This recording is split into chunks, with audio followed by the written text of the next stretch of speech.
Falar sobre liberdade hoje no Brasil é falar sobre uma coisa que nos aprisiona e que é fundamental para manter o legado do Gustavo, o legado do Brasil, que é a questão fiscal brasileira. O político diz assim, vamos cortar os desperdícios e as coisas desnecessárias, ele vai cortar zero. Tudo é útil, necessário e tudo tem uma bancada defendendo. O problema desse país é justamente esse, que o Gustavo conhece 10 vezes melhor do que eu. É que você só funciona no Brasil em situações de crise extrema. Hoje, a gente está numa fase curiosa do Brasil que as pessoas estão entendendo que a taxa de juros é um assunto fiscal. O que vai fazer a taxa de juros brasileira ir para o nível de primeiro mundo? É ter superávit primário. É fiscal, não é inflação. Inflação, ok, está sob controle, mas a taxa de juros não, porque o fiscal está uma droga. Não temos um plano fiscal, não temos uma agenda, não temos um diagnóstico. O assunto econômico, lamentavelmente, ficou adiado para o próximo governo. Esse governo, eu não acho que esteja preocupado com isso. Não foi para isso que eles foram eleitos. Ele é outra coisa, estão salvando a democracia. Não sei o que está na cabeça deles, mas não é a economia. Mas como é que está sua visão para o Brasil? É um problema que tem uma solução, dá para fazer, ou tem que piorar para as coisas melhorarem?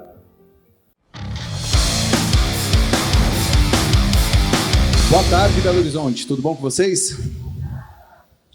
Bom, a gente tem um canal de conversas no mercado financeiro e confesso que esse era um papo que eu jamais imaginaria ter lá na Faria Lima. Tive que vir até Belo Horizonte para conseguir unir dois grandes nomes do mercado do Brasil, né? Vamos ter um papo incrível aqui. Do meu lado esquerdo, Gustavo Franco dispensa apresentações, mas aqui eu deixo meu agradecimento. Acho que um dos pais do Plano Real, que talvez tenha sido um dos projetos, um dos planos econômicos que mais transformou a vida de pessoas nesse mundo, né? Os milhões de pessoas que tiveram a vida impactada, tiveram a liberdade de escolher o seu futuro depois do Plano Real. Se a gente está aqui conversando sobre investimentos, é porque tiveram algumas mentes brilhantes lá no final dos anos 80, começo dos anos 90, que trouxeram essa grande mudança no Brasil. Então, muito obrigado, Gustavo.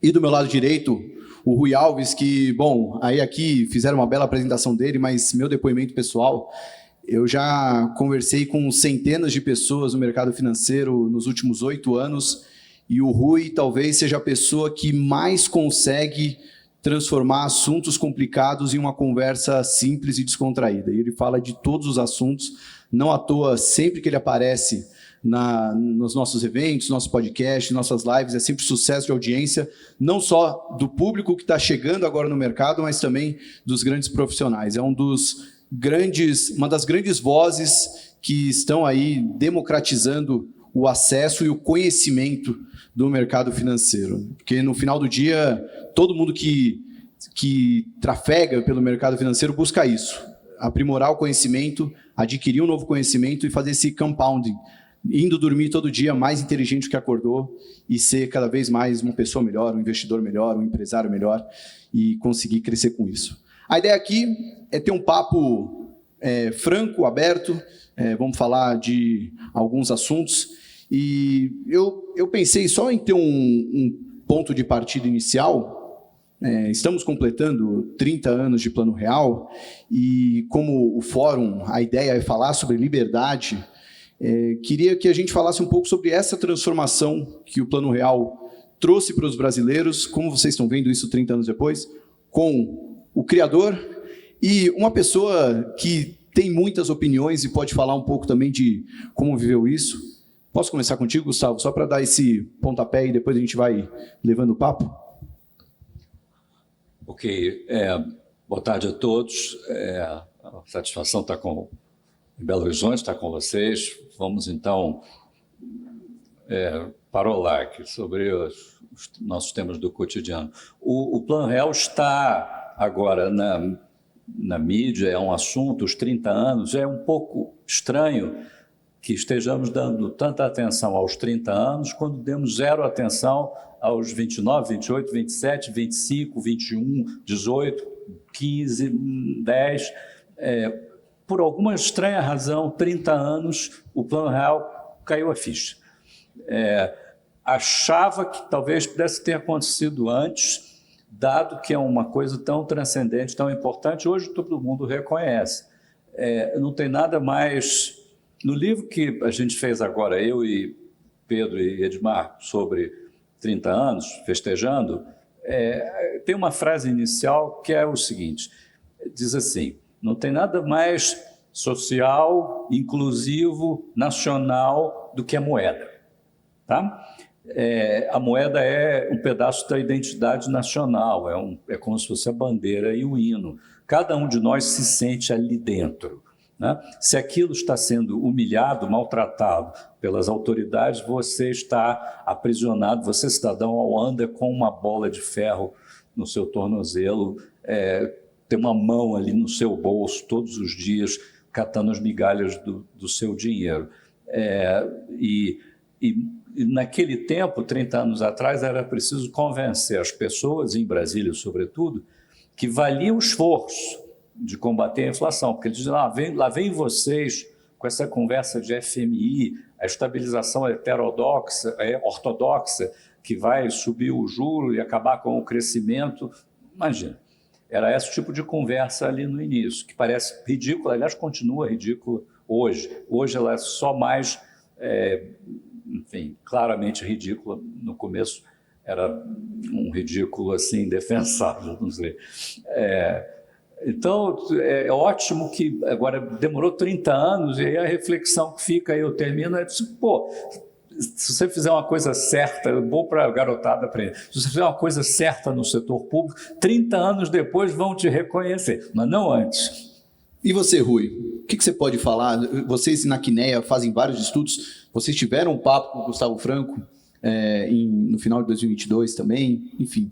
Deixa eu dizer, para mim, a primeira coisa, tá? É um ato dos mais difíceis que eu tenho na minha vida, porque eu estou seguindo um lutador de UFC, que eu vi falar sobre Saul, Bastia, Hike, Misses, e quando eu saí ele estava falando de Jefferson, que eu tive que ir para o camarim, né, para a próxima apresentação. É uma coisa, tipo assim, eu caí o queixo. Eu realmente não esperava, foi uma das apresentações mais fantásticas que eu vi na minha vida. E a segunda coisa é que na minha frente está um herói nacional. Tá? A gente veio do Rio de Janeiro, eu vi ele embarcando, né, sentadinho, esperando o avião, e ali como se nada tivesse acontecido, como se ele não fosse um herói nacional, como se fosse uma pessoa que mudou. A gente só tem essa reunião aqui hoje e só temos o Thiago Salomão aqui, pessoas como eu, tá? Só para quem não sabe, eu sou sócio-gestor da Quineia, toco vários fundos ali. Eu sou um trader, na verdade, eu sou um gestor, tá?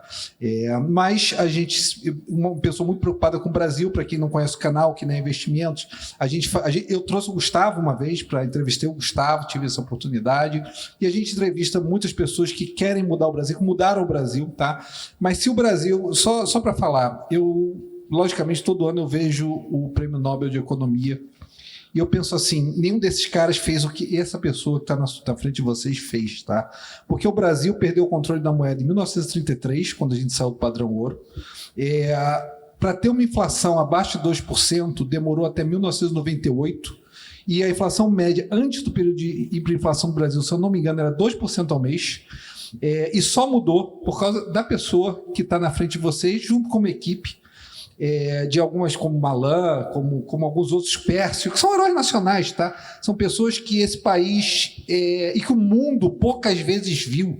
O que essas pessoas fez foi um herói, como pessoas como Itamar também, que aceitou, Fernando, e que aceitaram fazer o experimento, depois tanta coisa deu errado, Bresser, plano cruzado, tudo deu errado, e graças a Deus o Gustavo chegou, porque a gente tinha acabado, não sei se vocês sabem, mas nas notas, a gente tinha acabado com os heróis nacionais completamente, a gente usou todos os heróis nacionais possíveis em todas as notas, aí a gente começou a usar a baiana e outras coisas mais, e graças a Deus, antes de chegar no carioca que eu sou, a gente usou a fauna, que era a última coisa que sobrou pra gente, era a fauna, e é o que ficou usado. Então, eu me lembro em 1993, quando eu comecei a trabalhar, que eu vim de uma origem muito humilde, tá? Então eu gosto muito desse tipo de fórum, porque eu gosto de pensar em mim mais ou menos como um tipo de sonho brasileiro, que é equivalente ao sonho americano, num cara que nasceu sem recursos, estudou escolas medíocres, medianas, tá? E simplesmente trabalhou, estudou loucamente para poder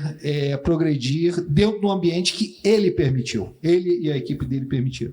Então vem aqui minha oportunidade de te agradecer por tudo que você fez na vida. No nosso programa a gente fala muito isso, diz assim, olha, a gente traz pessoas, eu não servi para o serviço público, tá? Não servi.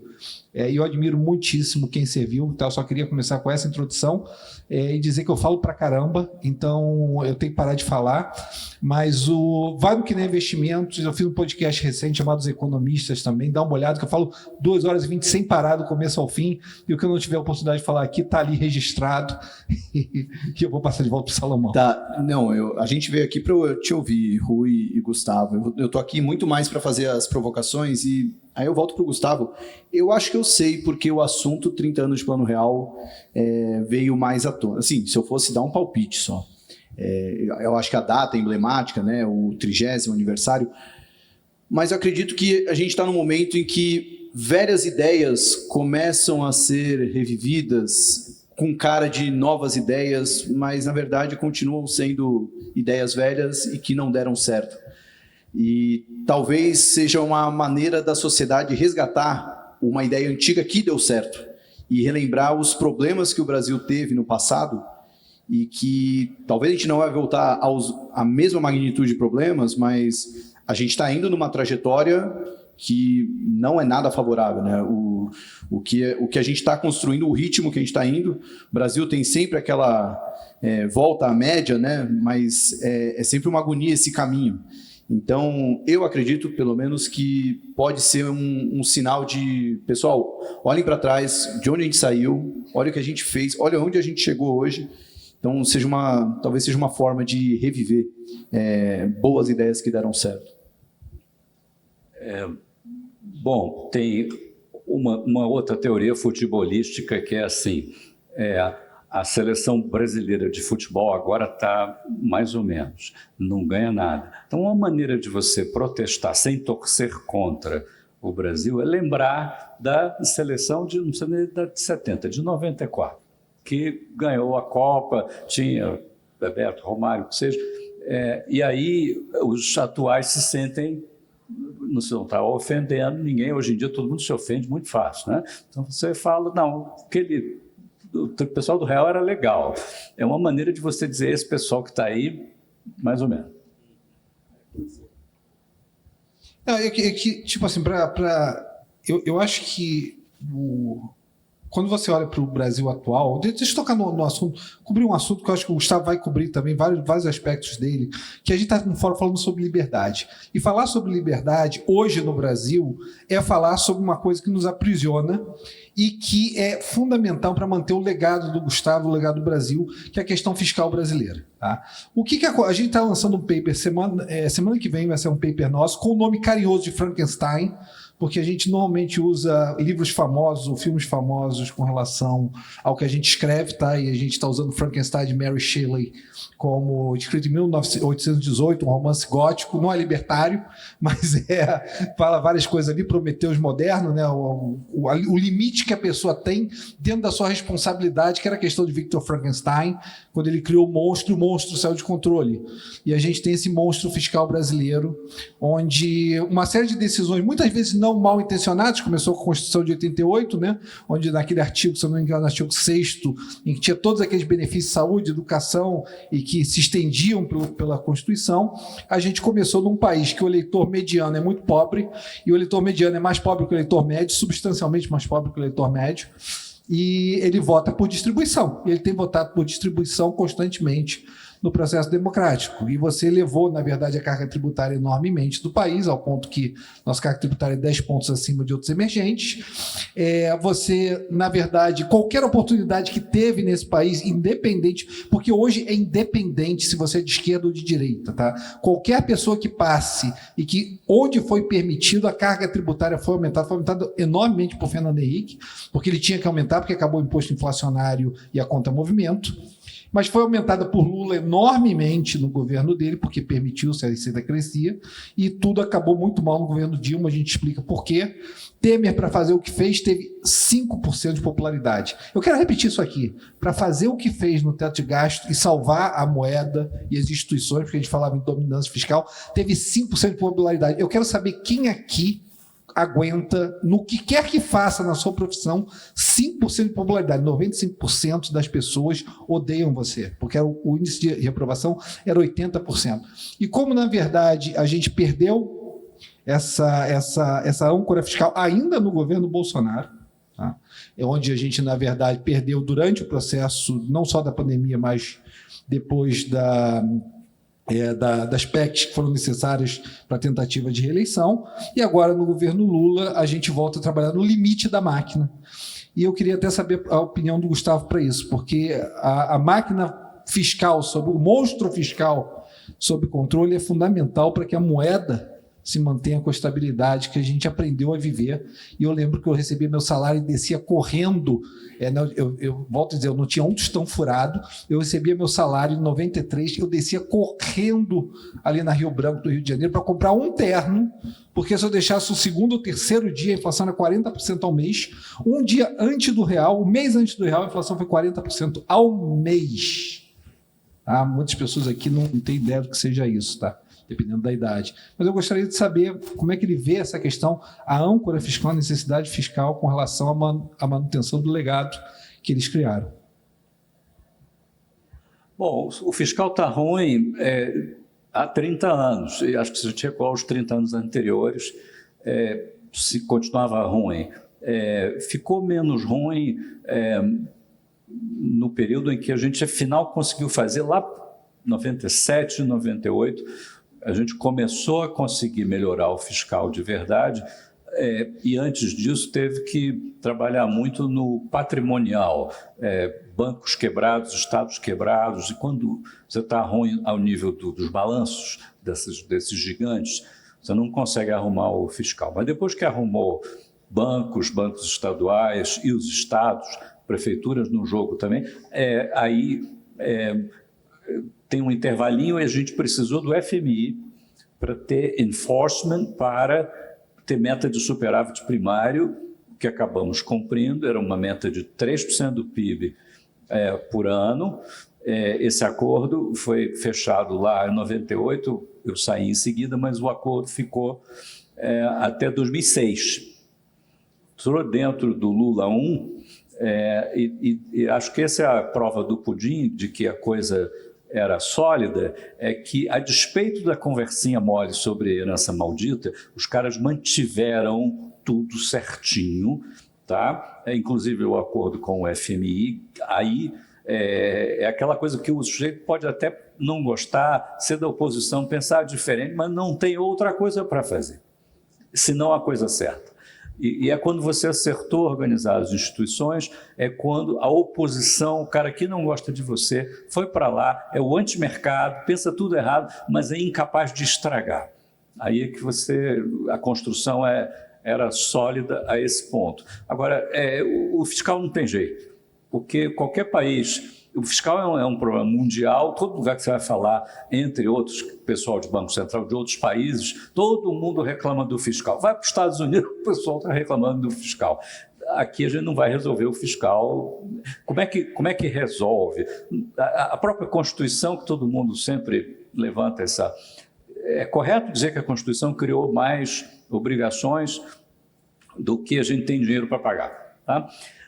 É assim, o orçamento público ele é uma soma de ambições, e nós somos um país ambicioso, mas o orçamento público e a Constituição também têm as possibilidades, que são a tributação e o endividamento. E é o mesmo personagem, que é o Congresso Nacional, nossos representantes, que tem que fazer a conciliação de uma coisa com a outra. Às vezes desconcilia, as ambições ficam descontroladas, e a gente tem, sei lá, hiperinflação, né? Mas aí concilia e a gente tem uma trajetória boa. Agora eu achava que estava na hora de fazer uma reforma orçamentária, não é tributária. Os caras acho que não sabiam a diferença e fizeram a tributária, que é, enfim, essa confusão que a gente está vendo. A orçamentária ficou faltando. A orçamentária é aquela que seria o prolongamento natural da Lei de Responsabilidade Fiscal. Sequer precisava ser constitucional, que era a lei que rege os orçamentos no Brasil, uma lei de 1964, que não foi alterada ainda. Poderia, ela tem sido conversada em Brasília na rubrica Lei de Finanças Públicas. O Legislativo não gosta porque acaba a mecânica de emendas, acaba a comissão de orçamento, acaba a opção de, enfim, esquemas. Mas é onde a gente devia trabalhar, para poder ter, ao menos ex ante, um resultado fiscal que faça sentido, que eleja prioridades, e nós temos em Brasília hoje um assunto que é o seguinte: tudo é prioritário. Começa a falar a educação, a saúde, a segurança, a lista não tem fim. E está certo, não tem fim mesmo. Mas é no âmbito do orçamento que você passa a régua, daqui, ok, mas precisa ter 1,5 bilhão, 1,5 trilhão de orçamento, né? Enfim, e a receita é o que é a receita. Estamos, aliás, vivendo um momento interessante, porque agora este governo, diferente de qualquer outro anterior, resolveu assumir a causa de aumentar os impostos. Tá?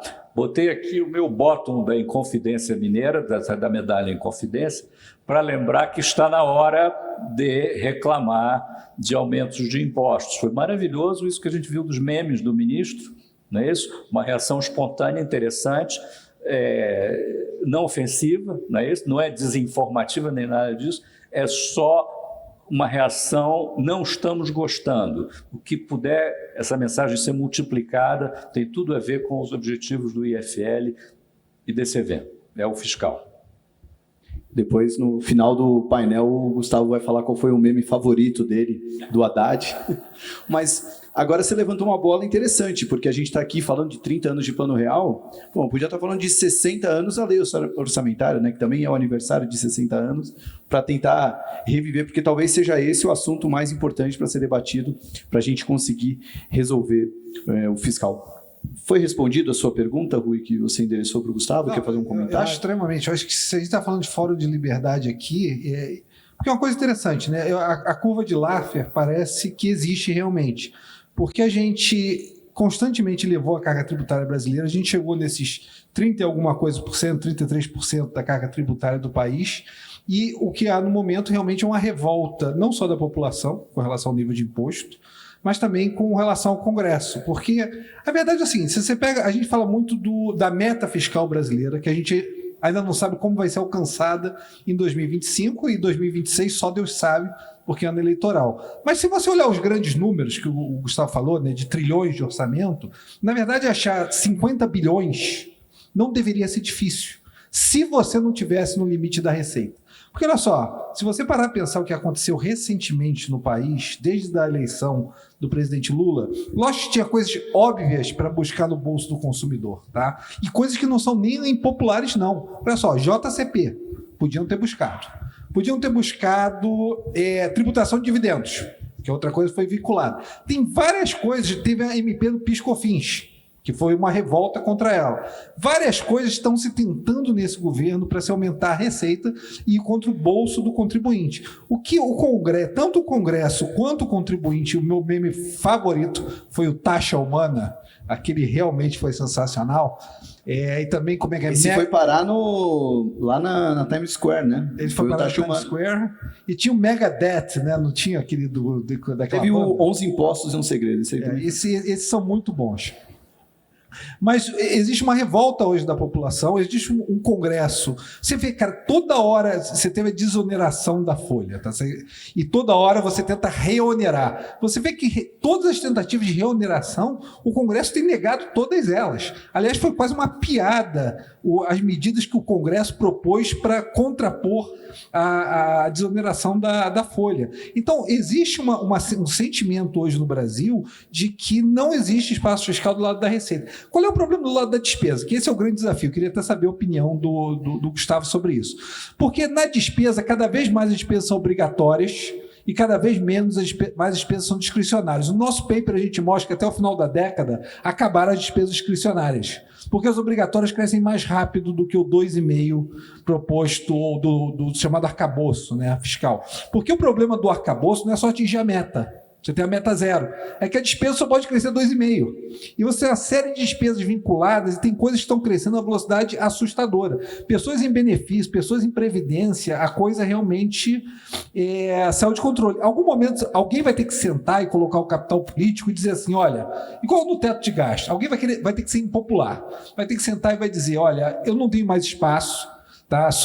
Não dá para ter Zona Franca de Manaus, não dá para ter orçamento secreto, que agora é emenda do relator, não dá para ter tudo isso, porque a despesa discricionária daqui a pouco vai ter que ir para negativo, né? Como resolver isso e como colocar capital político para resolver, porque no final dos contos é o que precisa. Alguém, como o Itamar colocou ali na Inception do Plano Real, alguém tem que colocar capital político e lutar contra isso, né? E qual a opinião que você queria saber do Gustavo? Eu queria saber do Gustavo como ele vê esse processo. Logicamente, as despesas discricionárias cada vez são menores no orçamento, as obrigatórias não param de crescer. Algum momento, alguém vai ter que sentar, como a Receita não aceita mais o crescimento da Receita, alguém vai ter que sentar e colocar capital político e dizer, vamos rever essas obrigatórias. A gente tem que sentar e rever essas obrigatórias. Será que isso é possível no Brasil de hoje? Tem sido, nos últimos, esse problema de hoje do encolhimento, da discricionária e também o Congresso avançar defender-se do contingenciamento e da vinculação de receita, isso já estava posto. Eu não sei, não tenho resposta para isso. A pergunta, eu lembro de um ministro com quem eu trabalhei que, quando ele virava para a gente dizer assim, mas cortar de onde, professor? Diz aí onde é que tem que cortar.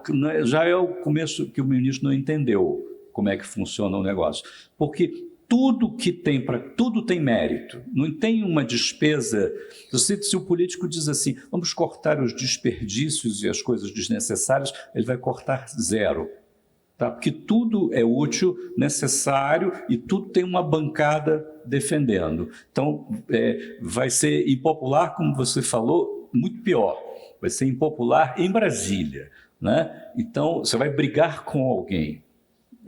Não tem jeito. Agora, e aí, ao longo dos anos, o que eu aprendi é que a despesa de menos mérito é a mais discreta, né? Por exemplo, deixa eu dar um exemplo só. Sabe quanto custou o nosso submarino nuclear? Então, alguns bilhões de dólares, tá? Eu não vou dizer, mas depois você vê quem fez o submarino nuclear, que também vai responder parte da pergunta. Quer dizer, tem muita coisa no orçamento para ver. A gente, sei lá, não conseguiu privatizar a empresa do trem-bala. Tem uma empresa do trem-bala que tem 400 funcionários. Não é que eles não estão fazendo nada. Os 400 cargos são fundamentais para dar complementação salarial para os secretários que estão trabalhando na esplanada, que ganhariam muito pouco e não estariam lá se não tivesse essa complementação. Olha que loucura. É muito mais complexo do que parece. Várias gerações de gente de bom senso já passou por lá tentando meter a faca, o único jeito é conseguir, no meu modo de ver, criar dentro do parlamento eles contra eles. Tá? Construir uma restrição tal qual a turma do submarino nuclear tem que tirar dinheiro da educação. Aí é uma briga de gente grande que o burocrata do Banco Central ou da Fazenda não tem cacife para entrar nessa conversa. Mas como criar esse incentivo, essa mecânica, se a gente tivesse um orçamento de verdade, onde houvesse a noção de que tem uma restrição orçamentária. Eles não têm. Eles, políticos, sempre que você diz, mas deputado, senador, tem um teto. Ele diz, não tem teto não, você que está escondendo um dinheiro aí. Porque na hora que tem que aparecer um dinheiro, aparece. Não é isso? Quando deu a pandemia, apareceu 5% do PIB e apareceu. Então, aparece aí com esse dinheiro aí que vocês estão escondendo. É muito mais fácil para o político dizer, é você da área econômica que está escondendo o dinheiro numa gaveta, do que ele brigar com o colega. A pior coisa que o político quer é competir por recursos escassos. Ele acha que isso é conversa de economista. E a gente não consegue criar esse ambiente de competição. Porque aí eles é que vão decidir onde é que mete a faca. Tá? Hoje, a gente está numa fase curiosa do Brasil que as pessoas estão entendendo que a taxa de juros é um assunto fiscal. Esse era um assunto entre nós, economistas, difícil, porque agora, o que vai fazer a taxa de juros brasileira ir para o nível de primeiro mundo? É ter superávit primário, é fiscal. Não é inflação. A inflação, ok, está sob controle, mas a taxa de juros não, porque o fiscal está uma droga. E se a gente não melhorar o fiscal, o juro vai continuar sendo isso que a gente está vendo. Vai demorar 20 anos para a ideia. Os parlamentares resistem louca. Imagina se a culpa da taxa de juros é do parlamentar. Experimenta dizer isso para um deputado, ver o que ele vai fazer com você. Mas é onde estamos. A gente acompanha vários depoimentos de políticos reagindo à decisão do Copom, né, da manutenção de juros. Imagina, o mercado está até colocando na conta que pode ter uma alta de juros na próxima reunião, e muitos políticos falam, né, mas por que a gente não pode ter o juro do Japão, se a gente não tem a dívida do Japão? Ou então, eu acho que a discussão está melhorando, mas como eu já ouvi você falar em alguma oportunidade, Gustavo, não é nem que os políticos não entendem parte da questão econômica, é que eles não têm que entender, eles não querem entender, justamente para poder ter essa argumentação contrária que eram ideias ruins no passado e continuam agora. Rui, tem uma pergunta para você. Você tem esse estudo aí sobre o fiscal que vai sair, mas pode dar um spoiler, como é que é o final dessa história? Tem um final feliz? Dá para ter uma perspectiva positiva para o Brasil? A coisa positiva do estudo todo, e tipo assim, não é nenhum segredo isso, é que depende de alguém colocar capital político. Tá? Porque o Brasil, eu sei que esse fórum de liberdade, eu sei que muita gente aqui é libertária, tá? Preza princípios de liberdade, mas o Brasil virou um Estado... A verdade é o seguinte, tá? O Brasil virou um Estado sequestrado hoje, em que tanto... Não importa muito seu viés político, sequestrado que eu digo no seguinte, o desejo de gastar, o desejo de colocar dinheiro na máquina pública. E eu até entendo, porque vamos ser sinceros, gente, a gente tem que ser... Eu acho que uma coisa principal da liberdade econômica é você ser sincero, entender principalmente a motivação dos agentes. Um político só tem um objetivo, que é se eleger. Vamos ser sinceros. Só tem dois. O primeiro é se eleger. O segundo é se reeleger. Tá? Pensa que você é um político, você só tem a oportunidade em 4 anos de conseguir o seu emprego. E se você perder ali, tá? São 4 anos para você conseguir outro na natureza que você gostaria. Tá? Lógico que você vai entrar em outros escalões, né, do governo de outras pessoas, mas você quer se eleger e reeleger. E para se eleger e reeleger, o Brasil virou um Estado, como tantos outros são no mundo, mas aqui no Brasil é impressionante como certos subsetores rapidamente se apoderam da máquina pública, em que é fácil fazer isso. Tá? A gente não tem uma discussão aberta em prol do eleitor, em prol do contribuinte, sobre a Zona Franca de Manaus da maneira que a gente deveria ter, gente, pelo amor de Deus. Entendeu? Estima-se aí, você vai, custo direto 50 bilhões, eu já vi custo total estimado em 150 bilhões, quando você pensa que a coisa sobre o Rio Amazonas é produzida lá e volta inteira. Sem contar que o número de pessoas se beneficiam desse processo. Você pega um dos principais benefícios fiscais dados no Brasil, indústria automobilística. Gente, o número de pessoas... Estou falando, eu vou chutar aqui, tá? Com quem sabe faz ao vivo. Deve ser 200, 300 mil pessoas, porque a Zona Franca de Manaus é mais ou menos isso também. Então, para 200 milhões de pessoas, você beneficia um número muito pequeno. A Austrália, por exemplo, ela parou com a sua indústria automobilística, porque ela percebeu que não fazia carro bem, ou não fazia carro no custo adequado. Ele disse assim, eu não vou fazer o meu contribuinte pagar por isso. Então, a gente tem um processo no Brasil em que a máquina como um todo, ela é facilmente sequestrada, porque os poucos que se beneficiam gritam muito alto, e os muitos que não se beneficiam não estão em fóruns como esse, não recebem educação adequada, não entendem direito os seus direitos ou quanto custa isso a eles. Né? A gente vai ter um dos IVAs que é o imposto de valor agregado, que vai substituir sempre, mais altos do mundo, tá? Eu acho que vai ser o mais alto do mundo. Mas por quê? Porque tudo é exceção, né? Tudo entra no benefício de alguém. O que você precisa é alguém colocar o capital político. É o que o Gustavo falou, é alguém sentar e dizer assim, como eu vi muito o Gustavo falar sobre o Plano Real, mas não sei se verdade ou lenda, mas disseram que chegou em certo momento, numa reunião, Fernando Henrique, com o Itamar, com todo mundo, disse, olha, vai ter que ser assim, e os políticos do outro lado disseram, não vai ser assim. Aí disseram, olha, se não for assim, a gente está saindo agora.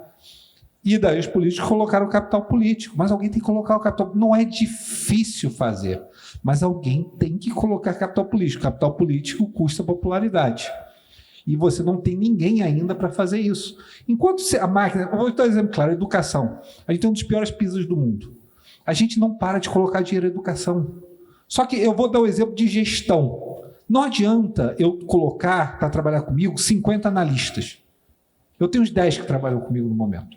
Não adianta 50. Os 50 só vão me causar confusão. Eu não tenho como cuidar de 50 pessoas, eu não tenho como ouvir a opinião de 50 pessoas, eu não tenho como treinar 50 pessoas. Eu tive 2 filhos na vida porque eu achava que eu não conseguia treinar 3.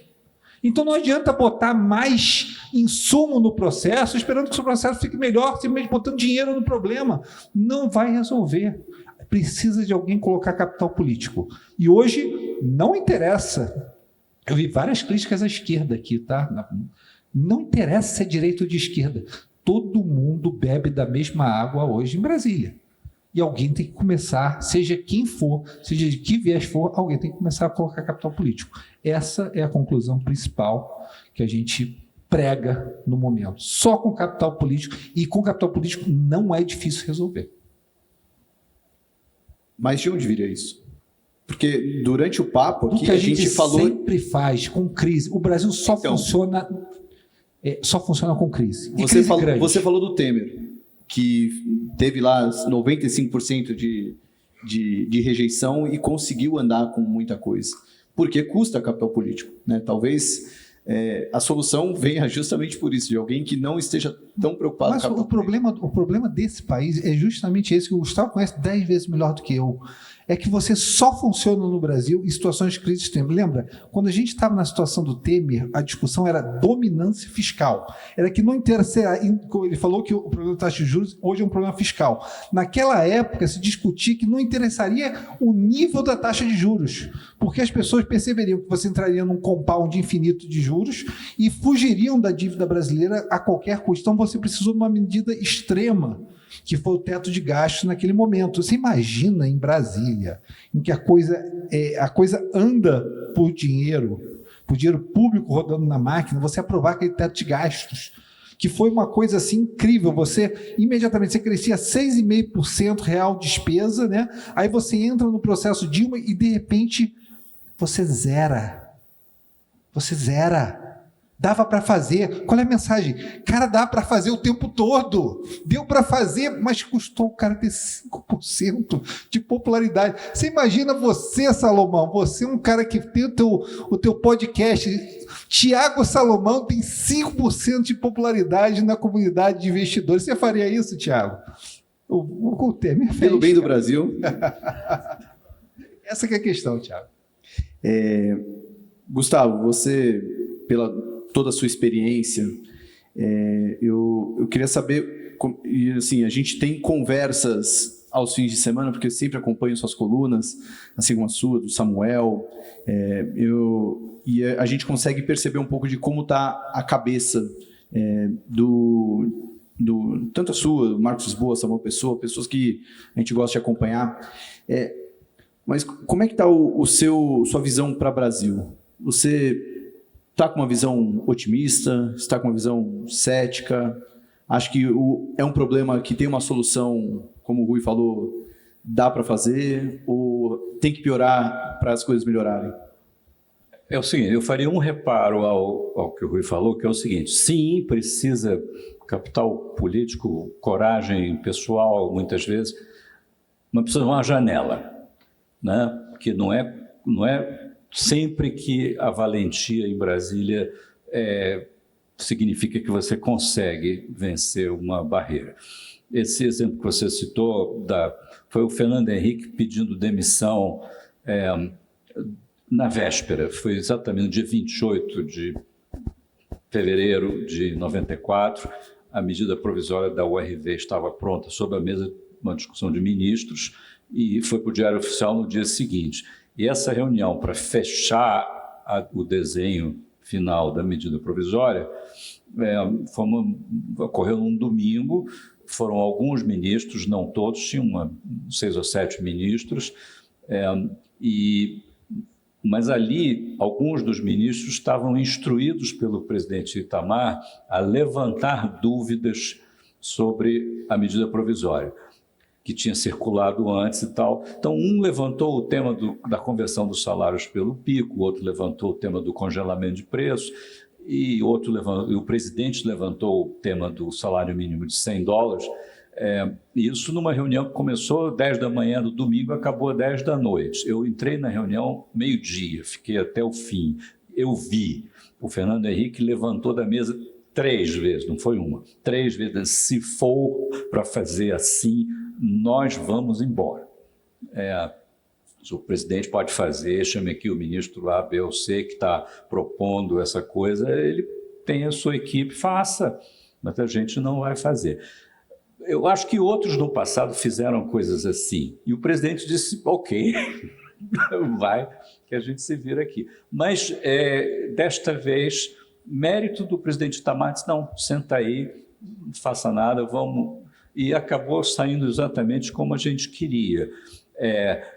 A janela foi o presidente, foi a percepção de que nós estávamos do lado com a solução correta e que o outro lado não tinha todo um esquemão para o congelamento no Ministério da Justiça, enfim, plano B. Não rolou, né? Mas bateu na trave. Bateu na trave e entrou. Podia ter batido na trave e ido para escanteio. Enfim, outros antes de nós perderam a parada, né? Então, tem uma coisa assim da janela, que eu não sei se é a sorte, o vento, que agora está ruim. Voltando aqui à sua pergunta, agora está ruim, e a minha explicação é muito simples. Este presidente não estava pensando em economia quando resolveu ser presidente. Ele, quando fez a campanha, era tudo com a Lava Jato e uma redenção pessoal do presidente, que foi tirado de onde estava para concorrer. O seu adversário também não estava pensando em economia. E aí não teve discussão de economia. O ministro da Economia assume, onde tinha, aliás, um ministro da Economia, Paulo Guedes, passaram a ter 6 ministérios, não é isso? Fazenda, Planejamento, Indústria e Comércio, Trabalho, Previdência, e o planejamento virou 2, virou Gestão e Planejamento, 6. Nenhum é economista, aliás, um é economista, a ministra da Gestão, a ministra Esther Dweck, é a única. Tá? Nenhum dos outros, começando pelo ministro da Fazenda, imaginaria, um mês antes da sua nomeação, que seria ministro da Fazenda. Isso vale para o Haddad, como vale para o Geraldo, Simone. Nenhum deles imaginava estar na área econômica. E aí, qual o plano econômico deste governo? Quando ninguém sabia que ia ocupar esse tipo de cargo. Não, nenhum, não tem plano nenhum. Eu acho que quando o ministro, perguntaram ali para ele, qual a sua prioridade? Ele falou, a reforma tributária, porque todo mundo fala reforma tributária, não sei nem bem o que é direito, mas é reforma tributária. A segunda coisa é o arcabouço, que ele não sabia, eu acho também, o que era o arcabouço, porque Haddad não estava presente na conversa sobre a emenda constitucional de transição, que era onde isso estava sendo discutido e onde foi escrito uma emenda constitucional que em agosto do ano seguinte o governo ia oferecer uma proposta de mecanismo fiscal sustentável, não tinha a palavra arcabouço. Ele usou a palavra arcabouço como quem diz, esse arcabouço, esse negócio aí que estão negociando aí. E o que era o arcabouço? A gente ficou sabendo meses depois, não saiu em agosto, saiu em julho, um pouco antes, mas é um teto meio Maomé, assim, um teto que não é teto, um teto que não é restritivo. E que a gente está vendo agora que nem isso vai valer, né? Ou seja, não temos um plano fiscal, não temos uma agenda, não temos um diagnóstico, e vamos ter que esperar até o final desse governo para, na eleição, haver o debate econômico, onde alguém vai aparecer com uma história sobre quais reformas devemos efetivamente fazer. Essa daí, a única que foi feita nesse governo, que é a tributária, já vinha de antes, com muita sorte vai ficar igual ao que estava, muito provavelmente vai ter erros e complicações. E aí, quer dizer, o assunto econômico, lamentavelmente, ficou adiado para o próximo governo. Tá? Vamos aproveitar esse tempo para pensar e apresentar na próxima campanha presidencial ideias sobre o crescimento do Brasil, produtividade, abertura, orçamento, porque esse governo eu não acho que esteja preocupado com isso. Não foi para isso que eles foram eleitos, ele é outra coisa, estão salvando a democracia, não sei o que está na cabeça deles, mas não é a economia.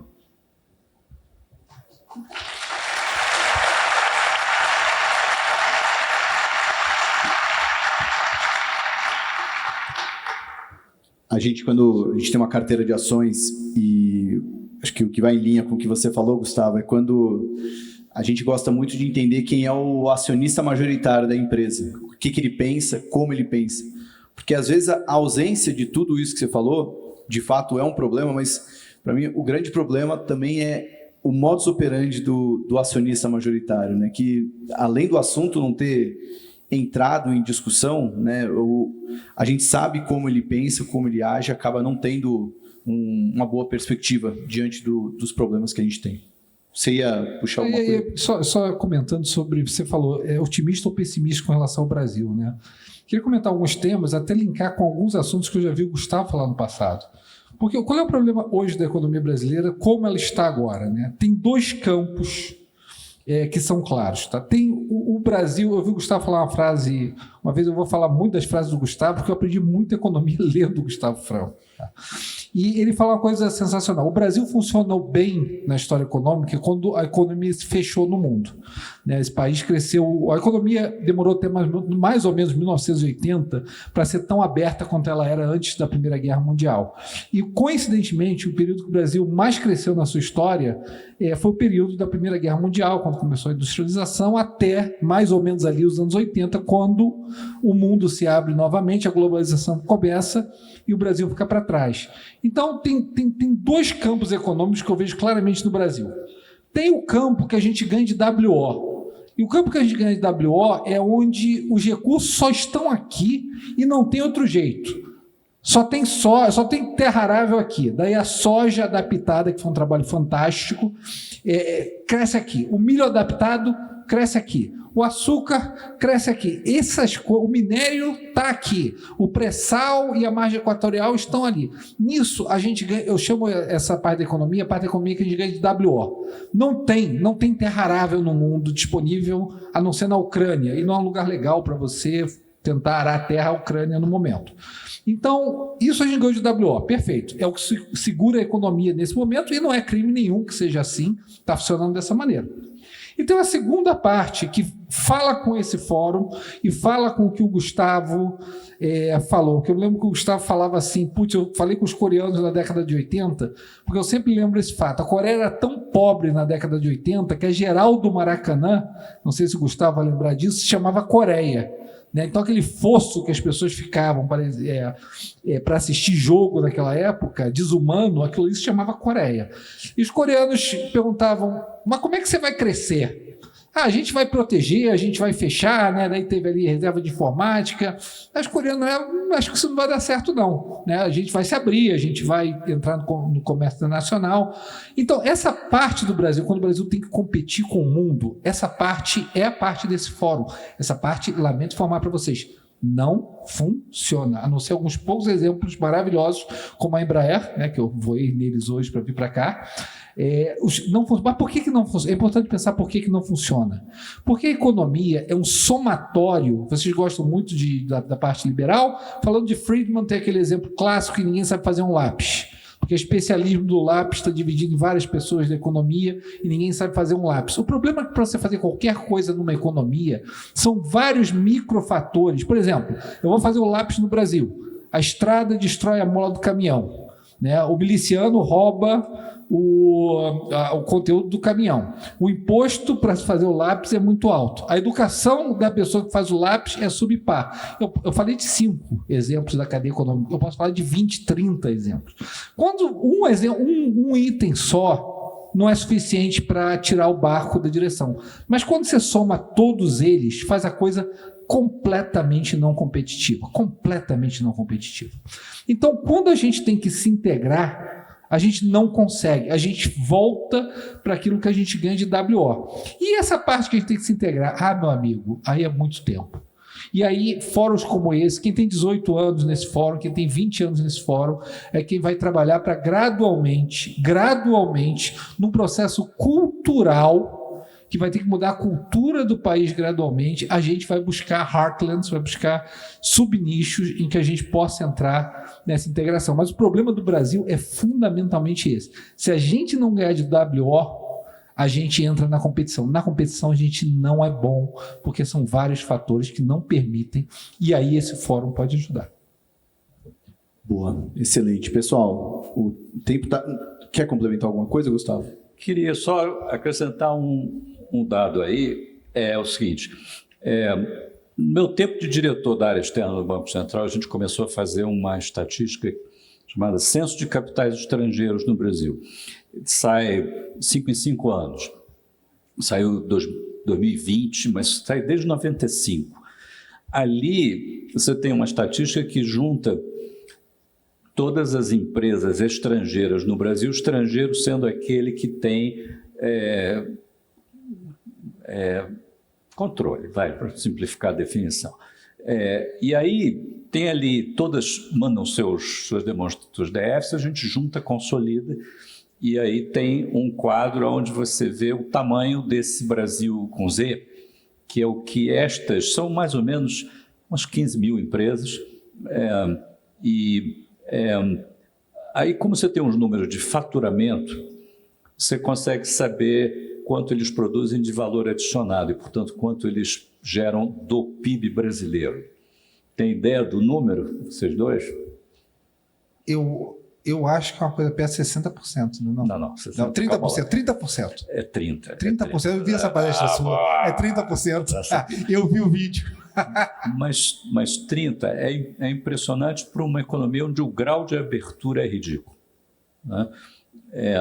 E aí, quem imaginaria que 1/3 do PIB...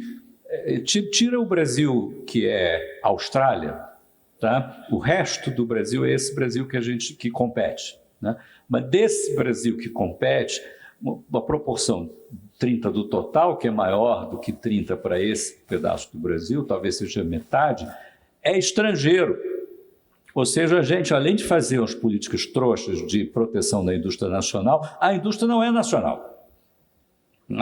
É tudo multinacional. Então, agora a pergunta é por que as multinacionais estabelecidas no Brasil exportam pouco? A conta é que elas poderiam, se exportassem tanto quanto filiais de empresas multinacionais, às vezes do mesmo grupo, em média exportam no resto do mundo, exportariam e importariam 4, 5 vezes mais.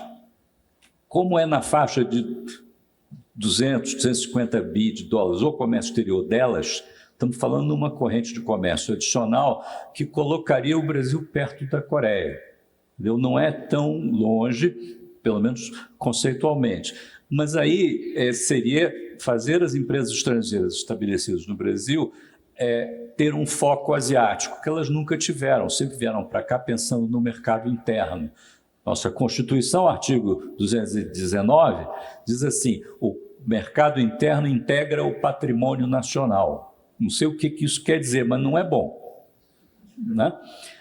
E aí, mas estão aí, então a ideia de que não, a gente precisaria desenvolver competitividade, produtividade, canais de venda, não, está tudo dentro de casa já, tá? É uma virada de chave que eu acho que tem muito mais a ver com Brasília e com essa nhaca protecionista que a gente tem, que é super forte. O protecionismo é uma doença, feito o inflacionismo, é contagioso e traiçoeiro, porque o inflacionismo era uma coisa assim que os caras, você não lembrará, nenhum de vocês vai lembrar de ninguém que fazia a defesa da inflação como mecanismo de desenvolvimento econômico, mas isso havia lá em Brasília no meu tempo, foi desaparecendo. Tá? Mas o que eles fazem com muita competência é atacar a estabilização ortodoxa, porque é recessiva, é entreguista, os adjetivos são... Com o protecionismo é a mesma coisa, ninguém é contra a abertura, é contra a abertura indiscriminada, apressada. A abertura boa é aquela que demora 450 anos para fazer. Tá? Ou então aquela apressada é a do Collor que você nem vê na estatística. Né? A gente nunca fez. Essa é a grande reforma que tem para fazer. Eu diria que no próximo governo, provavelmente, se for um governo reformista direito, ele vai transformar o Brasil numa coisa mais asiática. Foi o que deu certo, gente. A Coreia, o teu exemplo é muito bom, eu tenho um número na cabeça.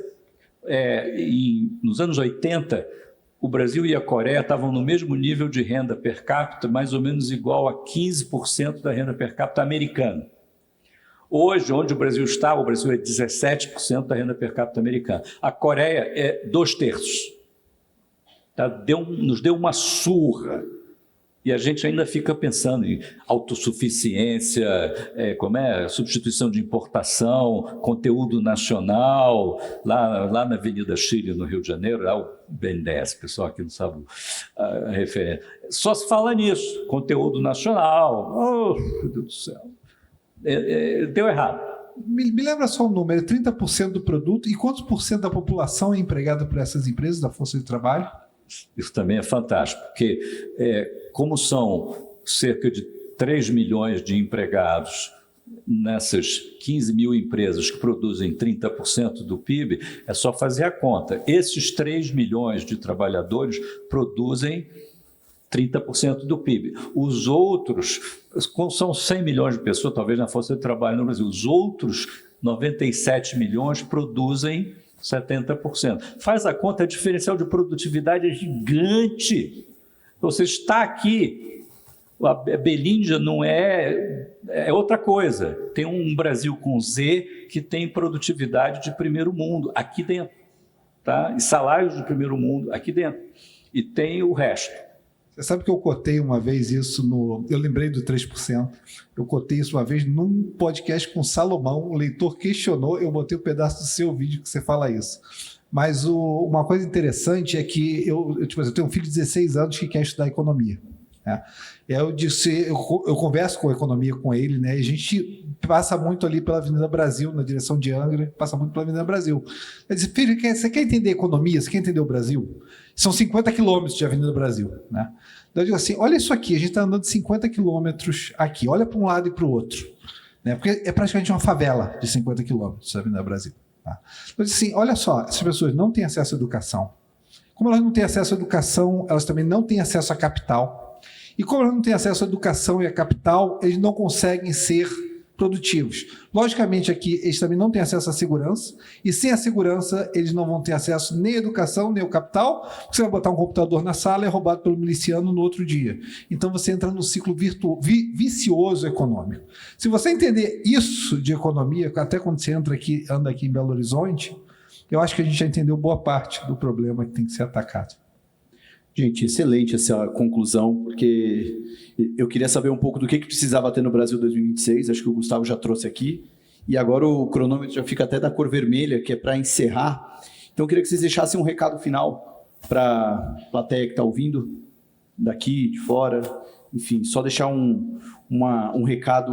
Gustavo. Não, deixa eu falar primeiro para o Gustavo falar em segundo, porque eu acho que ele merece ter até a última palavra desse painel. Então, por favor. Eu só queria dizer o seguinte, o trabalho que a gente tem feito, tá, na Quineia é um trabalho muito de conscientização, informação e educação financeira. Tá? O que a gente pensou? Tá? A gente é uma empresa de gestão, lógico. A gente gera tanto conteúdo interno.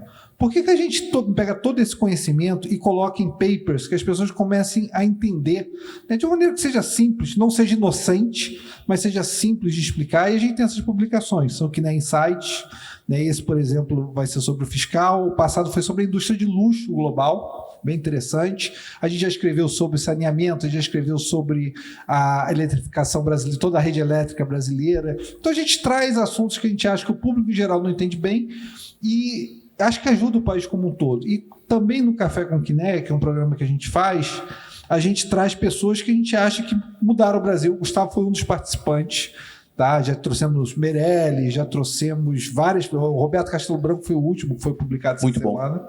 E é isso. A gente tenta dar a nossa contribuição, já que a gente não trabalhou no setor público, não dedicamos a isso, mas a gente tenta fazer o melhor nesse sentido. Compartilhar o conhecimento faz muito bem.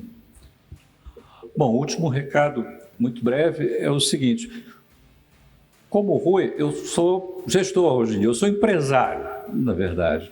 Podia estar em Portugal, podia estar nesses lugares que as pessoas vão para o exílio, não é isso? É muito comum. Na minha geração tem muita gente, né? Ter me tornado empresário responde a sua pergunta sobre otimismo melhor do que qualquer outra coisa que eu pudesse falar. Excelente.